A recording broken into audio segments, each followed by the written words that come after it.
what's up guys, Just Ash here, and because I clearly haven't learned my lesson, I'm back with yet another opinion-based video. Today I'm doing a review, and I am reviewing the Netflix original Disenchantment. So, Disenchantment is a medieval fantasy set in the kingdom of Dreamland. It follows the adventures of Princess Tiabini, or Bean, a princess who would rather shirk her royal responsibilities in favour of drinking and partying, and her companions Naive Elfo and personal demon Lucy.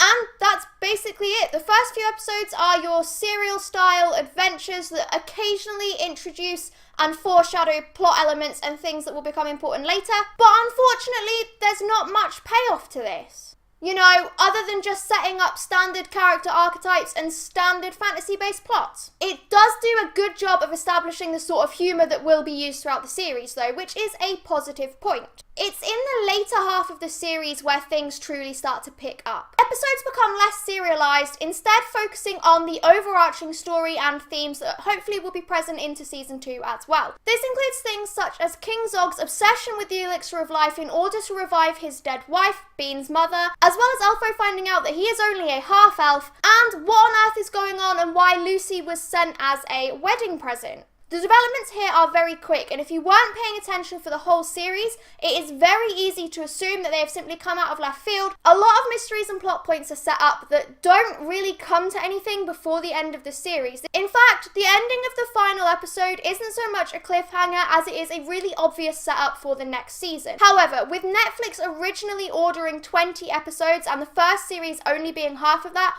that was kind of to be expected. But I still would have liked a few more things explained within the first series rather than it feeling like a setup for a big payoff at the end of the second season. I do also think that part 1 of Disenchantment struggles with not having enough time. With 10 episodes averaging half an hour each, there just isn't enough time to meaningfully introduce and develop important plot points and character details. Instead, it all feels rushed into the last 2 or 3 episodes of the series. And if you haven't already guessed and didn't see the spoiler warning in the title or the descriptions, this video contains spoilers. Here are some major spoilers for Series 1 of Disenchantment. In fact, the final 2 episodes of Series 1 contain Elfo's death, Queen Dagmar being revived and revealed as Zog's potential poisoner, Bean being introduced to her destiny, the inhabitants of Dreamland being turned to stone, and Lucy's kidnapping at the hands of an unknown assailant. All of which is crammed into 2 half-an-hour-long episodes. It's just a bit much to keep a handle on. It also leaves the series feeling distinctly unfinished. I remember when I watched the final episode, I honestly thought I had another episode or 2 left to watch,